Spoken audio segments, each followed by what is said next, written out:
नमस्कार, डेली 24 भारत देख रहे हैं आप। आपके साथ मैं हूं स्वीटी दीक्षित। साल 1984 दिसंबर का महीना और कड़ाके की सर्दी। तारीख थी 2 दिसंबर। आधी रात को जब लोग गहरी नींद में थे तब किसे पता था कि इनमें से कई अब कल का सूरज नहीं देख पाएंगे।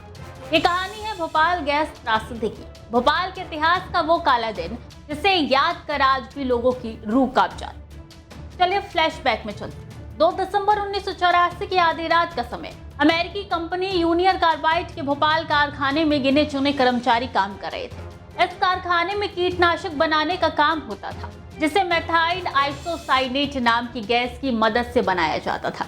इस गैस का पानी के साथ रिएक्शन इतना खतरनाक बनता कि उस दिन कर्मचारी केमिकल प्रोसेसिंग यूनिट की सफाई कर रहे थे।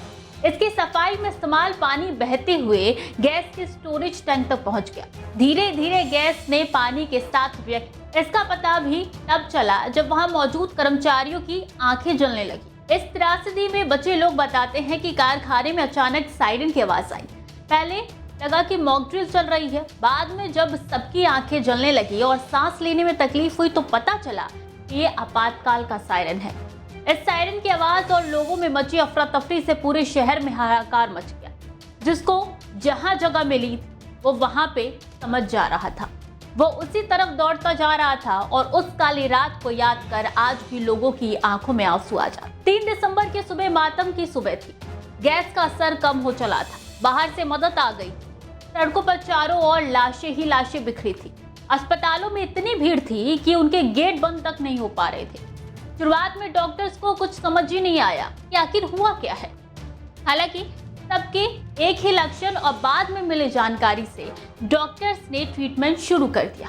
अस्पतालों के बाहर भी लाशें बिछी थी। सिर्फ इंसान ही नहीं, जानवरों को भी गैस लीक से जान गंवानी पड़ी। एक अनुमान के मुताबिक लगभग 30,000 इंसान और 2 से 3,000 जानवरों ने इस त्रासदी में अब तक जान गंवा दी है। हालांकि सरकारी आंकड़े अलग ही कहानी बयां करते हैं। मध्य प्रदेश सरकार के आधिकारिक आंकड़ों में इस हादसे में 3,000 लोगों की मौत हुई है। 1984 की उस काली रात को यूनियन कार्बाइड नाम की कंपनी से लगभग 60 ton methyl isocyanate gas leak हुई। ये इतनी खतरनाक गैस थी जो भी इसके संपर्क में आता वो या तो दुनिया छोड़ गया या उसकी जिंदगी में कुछ न कुछ ऐसा हुआ कि वो दिव्यांग हो गया। जो सो रहे थे वो सोते ही रह गए। यही नहीं, इस गैस के प्रभाव का अंदाजा इस बात से भी लगाया जा सकता है कि उस समय की गर्भवती महिलाओं के बच्चे अब तक अपंग पैदा हुए। आज भी इसका प्रभाव भोपाल के कुछ इलाकों में देखने को मिल जाता है। यूनियन कार्बाइड कारखाने के मालिक वॉरेन एंडरसन इतने बड़े हादसे के बाद अमेरिका भाग गया। वो कभी भारत लौटकर ही नहीं आया। मध्य प्रदेश के तत्कालीन मुख्यमंत्री अर्जुन सिंह ने एंडरसन को गिरफ्तार भी कराया, लेकिन अमेरिकी सरकार के दबाव में आकर भारत सरकार ने उसे जमानत पर रिहा कर दिया। शर्त ये थी कि जब भी कानून उसे बुलाएगा तो उससे आना पड़ेगा। हालांकि एक बार जाने के बाद वो लौटा नहीं। उसके खिलाफ 2 बार वारंट जारी हुए, इसके बावजूद वो लौटा नहीं। इतनी बड़ी त्रासदी के बाद बिना सजा पाए 2014 में एंडरसन की मौत हो गई।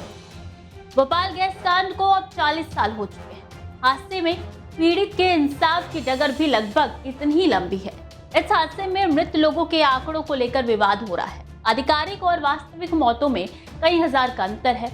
यही वजह है कि मुआवजे को लेकर कई तरीके के आंदोलन चले हैं। मामला सुप्रीम कोर्ट तक भी गया। न्यायालय में पेश आंकड़े भी वास्तविक आंकड़ों से बहुत कम है। साल 2010 में तत्कालीन सीएम शिवराज सिंह ने तत्कालीन पीएम मनमोहन सिंह को मरने वालों और पीड़ितों के आंकड़ों को लेकर आपत्ति जताई थी। अभी तक इस त्रासदी के पीड़ित मुआवजे और इंसाफ को लेकर न्याय की उम्मीद लगाए बैठे हैं। उनके लिए ये इंतजार भी इस त्रासदी से कम नहीं है। तो खबरें लगातार जारी, बने रहिए डेली 24 भारत।